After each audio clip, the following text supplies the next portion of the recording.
Alright guys, I figured I would share my RMA experience with Framework. As you can see, I bought the Framework 16, and as I got it, I opened it up and the little ears that hold the RAM in were all bent up weird, like somebody who pre-assembled it to test it before it was shipped out just wasn't careful as they were removing the RAM. And so I contacted Framework support, and basically they determined that I needed a whole new main board. So I have the new main board here. Obviously I need to keep all of the packaging for this because I'm going to send the old one back. But this will be kind of my experience following their guide and kind of just giving it a test to see how good their instructions are and how difficult it is to replace the main board if you need to. And as I'm doing it, I'll kind of talk through the kinds of questions they asked me about the problem that I had and how quickly it was resolved, all of that. But I'm going to start out with the first step that says to boot it into the BIOS. So you just turn the power on and obviously just spam F2 until it will boot into the BIOS. Now that I'm in the BIOS, you're not going to really need to see exactly what I'm doing here just because this is obviously in their instructions. So it says to go to the BIOS setup utility, navigate to setup utility, press enter, and then let's see what we have here. Navigate to advanced menu and disconnect the battery. So battery disconnect, press enter, yes, and then press F10 and save. Now we will have to make sure to shut it down if it is still on, but it looks like it is off. So the laptop is powered off. And let's see if the system is still powered on. You will see chassis intrusion lights flashing red and blue when the touchpad and input modules are removed. So let's go ahead and just do that. Let's see what it does here. And I love how easy all of this is to take off. I mean, it is pretty impressive what they've done as far as that goes. But let's see if we get any flashing lights. I'm gonna say we probably won't because it doesn't seem like it's on, but that is a possibility. So intrusion lights. I mean, I'm not exactly sure what intrusion lights mean, but I don't see any lights anywhere, so we should be good. Okay, remove the expansion cards. So it wants us to remove those. We'll do that.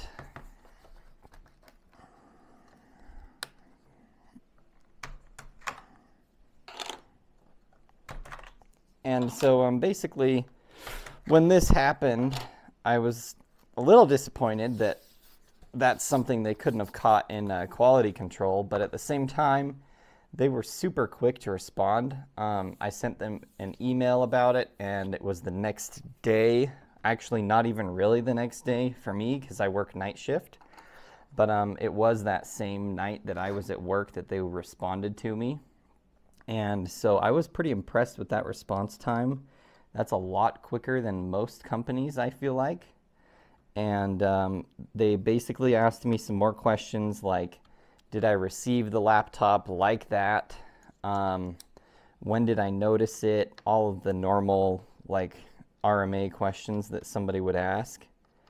And essentially I was just told them my situation and explained to them that it came like that exactly as it was out of the box, and that the RAM is currently literally not being held in by anything other than this mid plate here that I'm removing right now.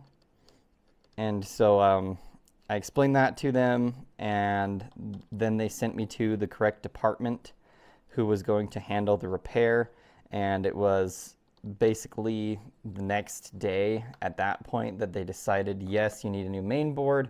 We have created an order. So they created an order through my Framework account on their website, which made it easy for me to track where my replacement board was, and it was shipped out.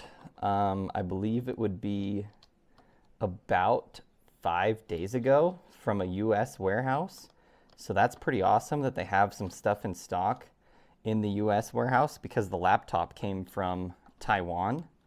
So that was pretty awesome that they were able to do that and get it to me quickly, because I mean, not everybody can go without a laptop, you know, for a little bit. Sometimes you use these things every single day, and I really appreciate the fact that they didn't make me send in my other board and wait for them to evaluate it at Framework, because that would have been a giant pain in the butt. So just the fact that they were able to do it that way definitely saved me a lot of time and heartache. So I do appreciate that for sure. But as you can tell, this isn't like rocket science, although sometimes I do feel like I'm missing one of these or something. I'm pretty sure I have them all. It might just be, yep, there we go. Sometimes you just have to lift it up from the sides a little bit, and that is the entire little mid plate removed. So we got that. All of these are off. I've already done basically all of these steps because I've done these before when I first got the laptop. Let's see, you can access the interposer and change expansion bay modules without removing the mid plate. Flip open the interposer door using the pull tab provided, so we did that. Remove the expansion bay interposer, so there's 3 captive fasteners, it says. Oh, wait a minute, is that before I remove the mid plate? It must be. Let's see, expansion bay interposer.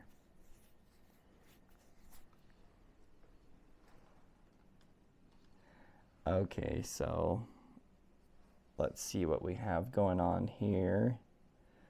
Looks like it's up above.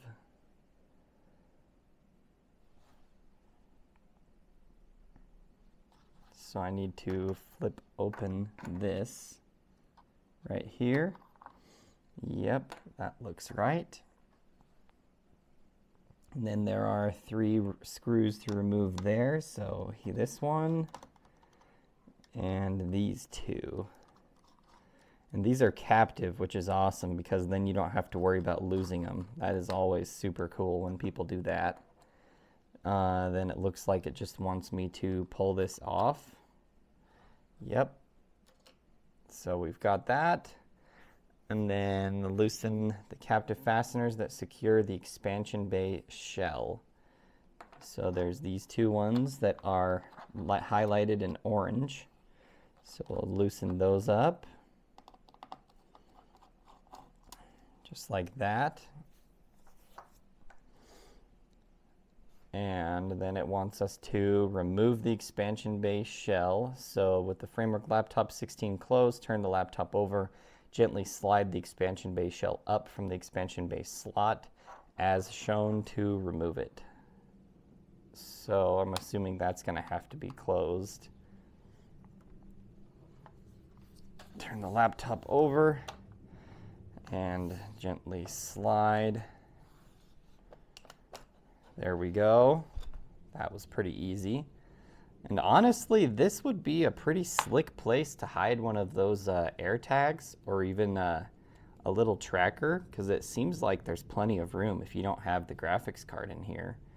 Like if you were worried about somebody stealing your laptop, that would be pretty cool if you could fit something in there. I don't know exactly how thin they are, but anyway, so we did that. I did this a little bit out of order because it's saying to, now it's telling me to disconnect the mid-plate cable, and this is what the problem was. I flipped this over and guess what happened? My RAM stick just fell out because, like I said, the only thing holding it in was that mid-plate. So that's why I'm getting the RMA. That should not happen on yours. But anyway, so it's talking about disconnecting the mid-plate cable. I already did that. I've already loosened all of the mid-plate fasteners, which are also captive, which is super cool, so you don't have to worry about them falling out. Carefully lift the mid-plate away. We did that. Now it wants me to remove the primary SSD, so we'll do that right now. And these are not captive, so definitely do not lose those. The LTT screwdriver is pretty awesome for that. All these little magnetic trays, so we'll remove that. And then I do have a secondary storage as well, so we can take that out too. And it looks like this is actually a little pull tab. Yeah, that's pretty sweet. I like that. That just makes it a little bit easier. So put that there. We move this secondary, remove the memory now. So this one is only held in on one side. So we can get that one out just as easy. And we've done that. This module will rise up at 20-degree angle. Repeat, yep, we got it. So disconnect the fingerprint reader using the spudger side of your framework screwdriver. Flip open the latch, holding the framework fingerprint reader in place. So I'm assuming it's just talking about these little latches here. Yep, that is what it looks like. Oh, it's that kind. Okay, so it's on the front side, and then it says to use the little pull tab. So if I can get under that and pull that out, there we go. After pulling that out, it says pull the fingerprint reader cable out of the socket on the main board. So we did that, and I don't think it wants us to rip it up any more than that. That looks like that is it, because I'm assuming this will just lift up and out. Remove the ventilation plate. Since the ventilation plate is held in by the mid plate and the module installed, looks like you can just lift it away from the bottom cover. Oh, nice. That is pretty sweet. And it looks like there is a little bit of adhesive right here that you're going to want to kind of break this free without putting a bunch of pressure on the cable itself. So I just kind of got under it and just pushed it.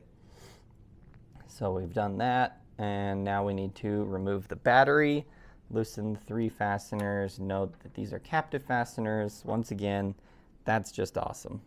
Captive fasteners is the way to go for something like this that you're intended to take apart all the time if you want to upgrade or anything like that. So we've got that. Lift the pull tab up to disconnect the battery. Let's see this guy here. That looks like it is it.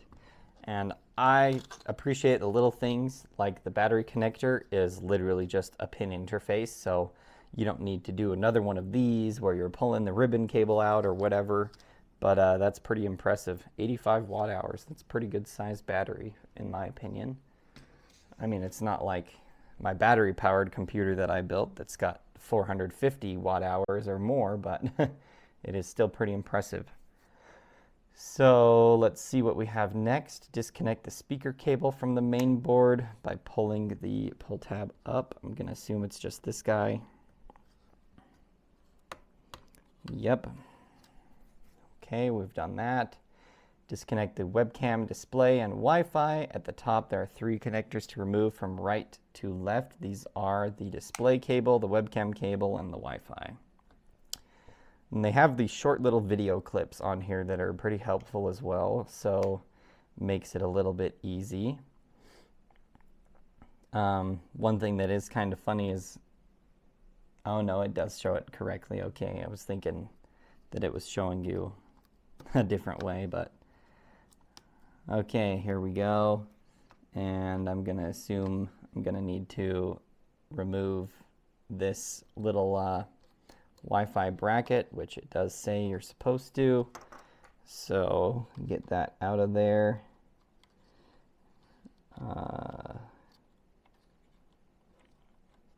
There we go. And that just comes out with it as well.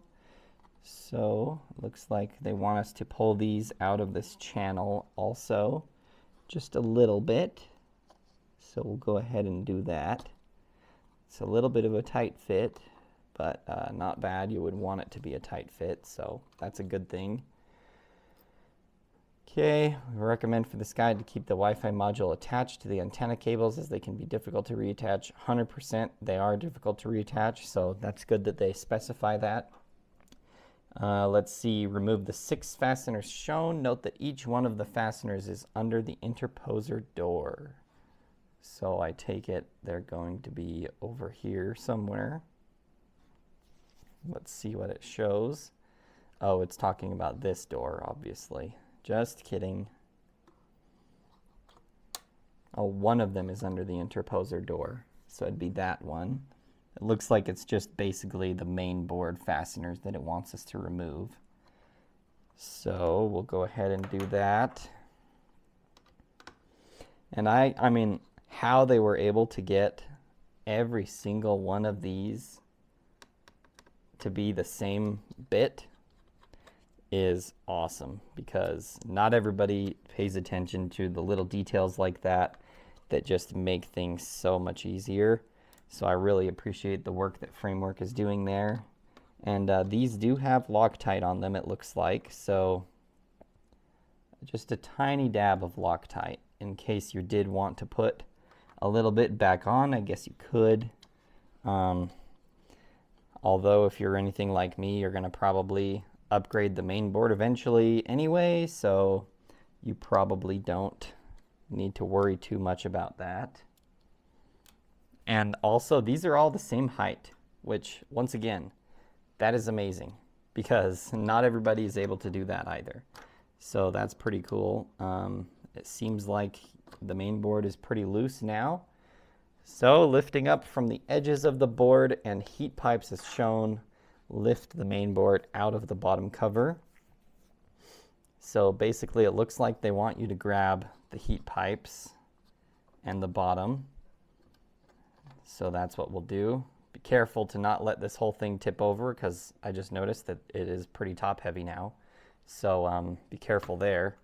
But anyway, so we've got the main board out. I'm going to set the old main board up top here. We've got all of them. Now, basically, we're just going to do this backwards, it looks like. So, get the new main board out of the packaging. They did send this in a decent sized box. That's actually the box that I have the camera on right now. It's a 15 by 10 by 4 box, but honestly, I don't see how you would be worried about what size box they send anything they send to you for free in, because you're not paying for shipping, you're not paying for anything. So it's pretty awesome that they just are able to do this, and as quickly as they have. I mean, from the time my support request was opened until the time I got my board, it was like basically 7 days, which is dang impressive. Even for bigger companies, that would be impressive. So for the fact that Framework is such a small company, I am absolutely blown away by how quickly they were able to get this to me and close my support request. So I do really appreciate their time and effort in helping guys like me out with these support requests. So I really appreciate it. Because who wants to throw away a new laptop after 2 or 3 years? You could just get a new main board and throw it in here and be good to go. So it looks like it just wants us to reinstall the main fasteners. Also, a note about the LTT magnets on this little LTT screwdriver mat is the screwdriver magnet is better than the magnets in there, so you can actually pick up one fastener at a time, which is awesome. And obviously it's not going to matter where I put these back, because they are all basically the same, and you're going to obviously want to be careful to not over torque these, because You don't want anything to strip out, as the plan is to use this laptop for a long time, or to be able to upgrade it later and not have to worry about things. So I'm going to get all of this tightened back down. Pretty simple.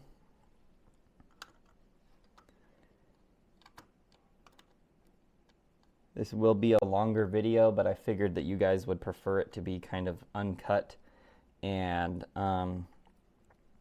be able to see how long this takes start to finish, because I mean, I have a pretty good amount of like skills with computers and stuff, but I mean, basically I did not prep myself at all for this. I just followed the exact instructions that Framework puts on their website, and that is the only thing that I did.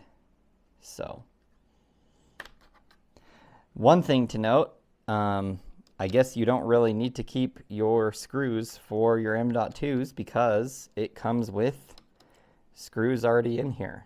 So there you go. In case you were wondering, now you have spare screws, because I just put that in there expecting to have to put in a new screw, and it was already there for me. So that is one thing to note. And it looks like there is no blue covering on the little heat spreader for the secondary M.2, so you're good to just pop that in.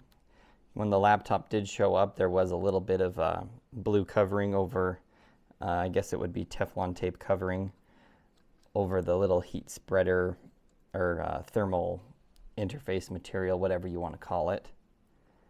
I'm kind of doing this backwards a little bit, but I don't think it really matters because I'm just kind of doing the reverse of what I did when I took it apart. But essentially it's the same exact thing as it was before. I'm just kind of doing it out of order just to get things out of my way. And I really want to see, yep, see, that's how it's supposed to feel. Those are supposed to just click right in, and they were not before, so now they do. And that is the whole reason why I did the swap.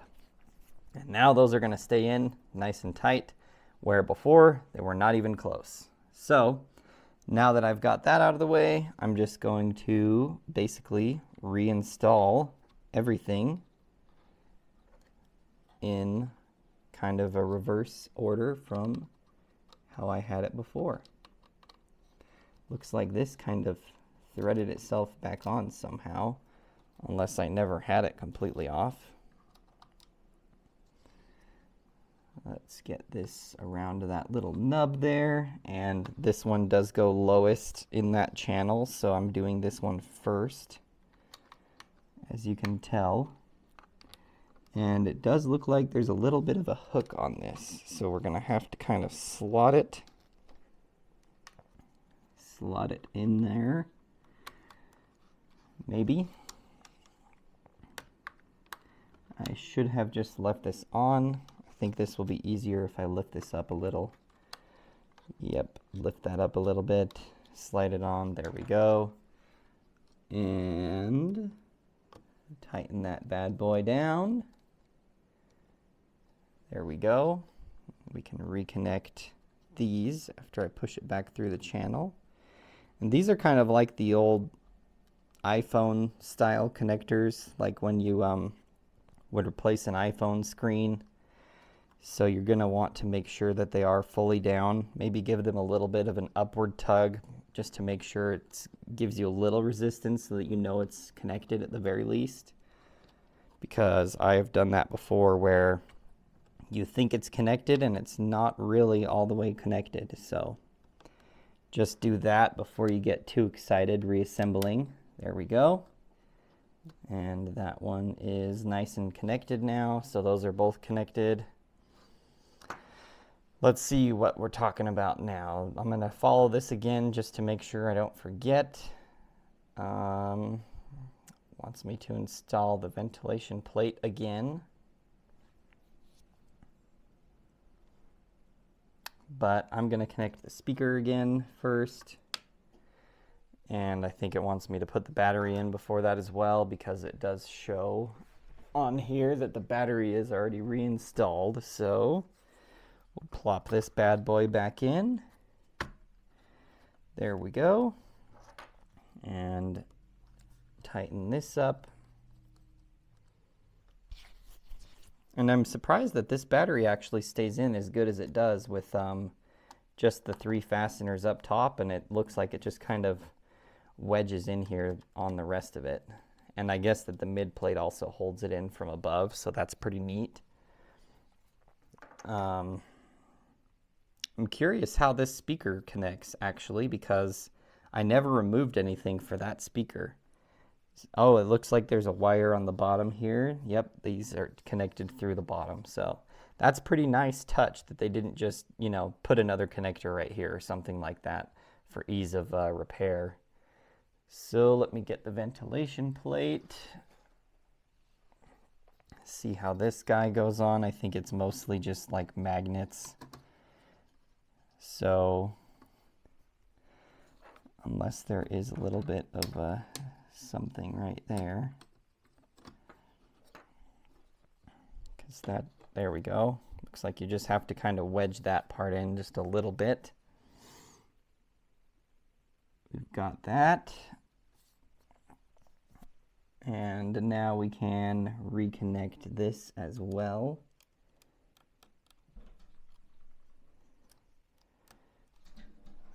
One second, let me let the dog back in. All right, I'll put this back in.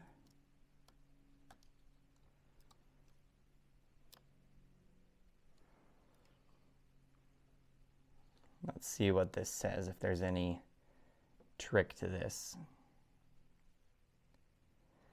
Use the tab on the cable to push into place. Once fully inserted, close the latch. And these typically do have like this white line on them so that you know if they're fully connected or not. So kind of use that as your cheat sheet, you could say. Let's see here. This is being kind of a pain in my butt. Oh, the glue is stopping it. So I'll try to get it to not hook on the glue. That was probably not also all the way open. Come on. There we go. It's looking better. All right. Make sure that's in. Giving it a little bit of a tug. That looks like it's good. Put that back down. Connect the speaker cable. I already did that. Already installed the battery. Oh, I guess it doesn't say to install the battery earlier. So in the ventilation plate step, it shows the battery in the computer, and then later it tells you to install it. So that's something to take note of. Just follow the instructions, I guess. Not that it's going to really hurt anything, I don't think. I'm sure that they've planned for that. So anyway, it does say after the first boot, after reinstalling the RAM, it will take a while to boot. So that will be normal. It's normal for any computer, really. Install the SSDs, install the mid plate. So time to install the mid plate again. And let's see what we have here. And there are little alignment pins in the sides, so just take note of that. Make sure that everything is on here tightly. And I did it backwards where I put everything on with that, but also not sure how much it matters what order you do this in, but I am going to obviously follow. So this would be number 1. Number 2 is here. Might as well follow the numbers if that is indeed what they want you to do. And it probably just makes it easier to not lose track of what you have tightened so far. So we have 2, 3, 4. Now we gotta find 5. Here's 5. And it looks kind of like what they want you to do is tighten from the middle out, which is a really good practice if you're torquing down anything really. A lot of the time it's safer to go from like the middle out or an alternating pattern, you know, like with wheel lug nuts and things like that. So that doesn't surprise me. But it does look like everything is going down nice and easy. I'm sure if you just tightened everything in whatever order you wanted, it would work, but for some reason, some engineer somewhere probably thought it was a good idea to do it this way. So we will do it the way they intend. There we go. 11. And where is 12? 12 is up here in this corner. Nice and easy. And 13. And 14. Where's that guy? Right there. Let's see what time we got. 31 minutes so far. So that's pretty close to what they claim you should be able to do this in, is what it looks like. 15, 16, and 17. I believe that is all of them. Don't think there's an 18 on here. So looks like we got them all in. Now it's going to probably want us to do the mid-plate cable. We did that. Tighten the mid-plate fasteners. Insert expansion bay shell. So we'll do that one next. Can flip this over and put this back on. Making sure that it's lined up correctly.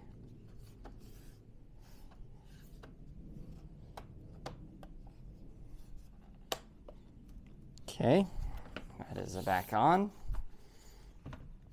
And it clicked into place. Tighten the captive fasteners, so we'll get this back open. And we can tighten these two here.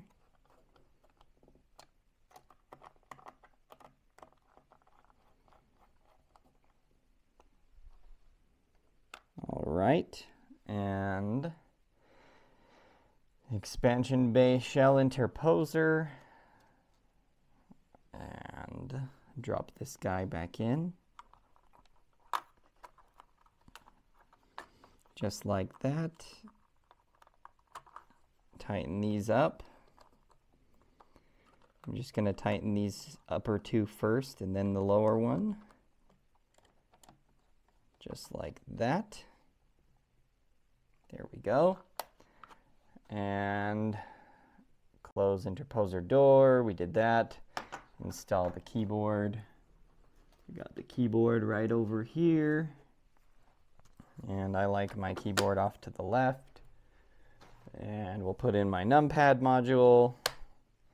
And then obviously the touchpad can go down here in the middle, just like that.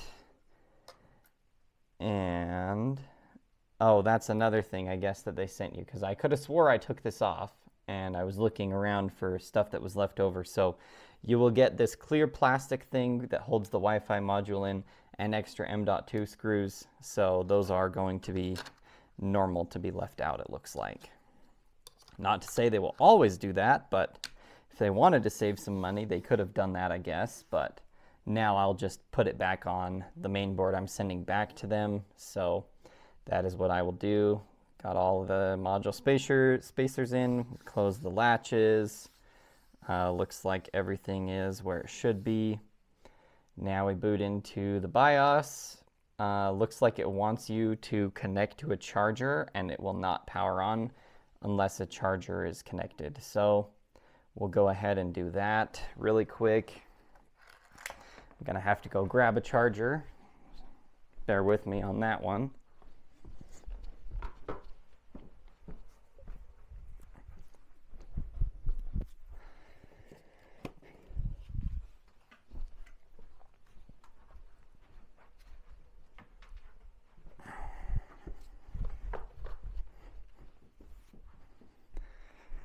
Okay.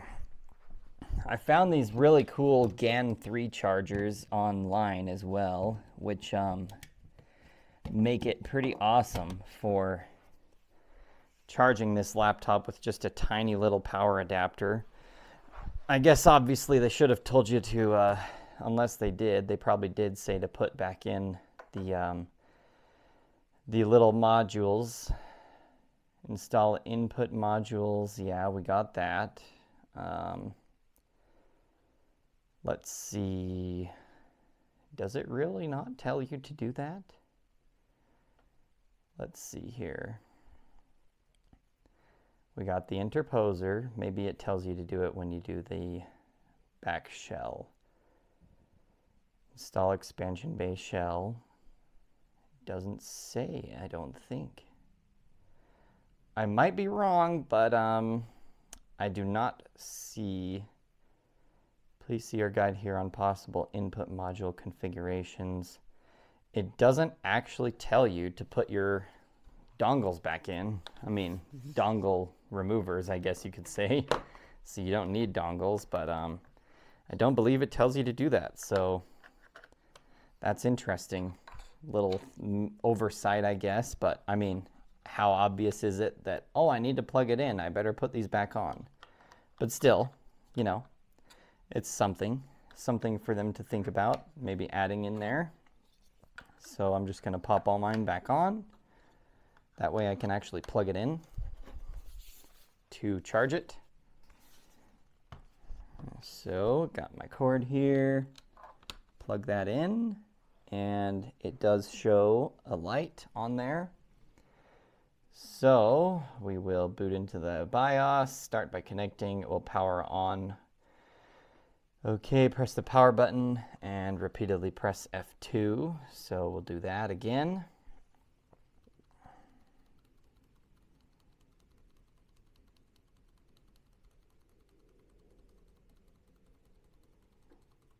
And it's probably going to take longer because it's doing the RAM training, memory training, or whatever.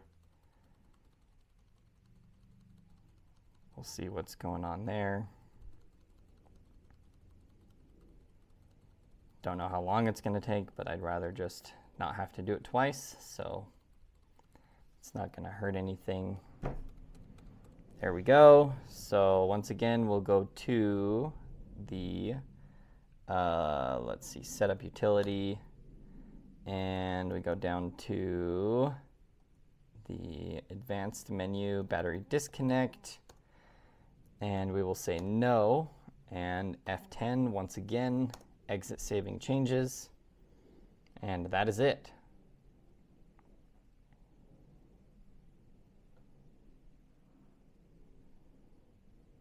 So, in case you were curious about how long it takes to do that while I wait for this to boot back up, it's pretty darn easy, to be honest. Even with messing around for a little bit, I still only took 39 minutes to do this whole thing, and as you can tell, I did it successfully without any issues. I really appreciate the guide that they made. That's pretty awesome for this. So that makes it easy for everybody, really. And now I can just put that main board back into there. And as you can tell, we are booted back up to Windows. So overall, very impressed with how well they were able to make the instructions work for this. And I will say I work for an aerospace company. I would say these instructions are as good or better than the work instructions that I use at work to build parts for the F-35. So that's pretty impressive that they did that. And as long as you can read and basically watch videos, you're going to be in great shape here. I think it's awesome what they've done here, and I really like the repairability of everything. So far, I've been using this laptop with a eGPU because I didn't want to spend the $500 on a graphics card module when I have a graphics card lying around. And so basically when I dock this at my workstation, I have my two big monitors, and I use one cable for charging, one cable for my eGPU, and the charging cable is also hooked to a dock. So that charges through the dock, and I also have my keyboard, my mouse, my printer, all that stuff hooked up through there. So so far, really happy with my purchase, and I think that it is a pretty neat idea to be able to repair this whole thing. LTT screwdriver really came in to help me, because this obviously has this spudger at the end, which you use like once in a great while. I kind of wish they would have just made this screwdriver rounded and then send a separate spudger instead of, you know, having this dig into your hand every time you're spinning it around. So that's something that could be improved, but obviously if you have the LTT screwdriver, then you can just use that. So made it pretty nice, but I appreciate you guys coming on this journey with me and watching how this is done. But overall, pretty easy, very impressed. So I'll keep you guys updated if anything else happens with the laptop or any other problems I have. But so far, I give their customer service 10 out of 10. If I could go 11 out of 10, I would, honestly, in comparison to some customer support that I've dealt with recently. Very impressed with how they treated me. They were very polite, and they responded quickly and sent out the repair kit extremely fast. So overall, great job, Framework. Thank you for supporting us tech gurus, and you will continue to get my business.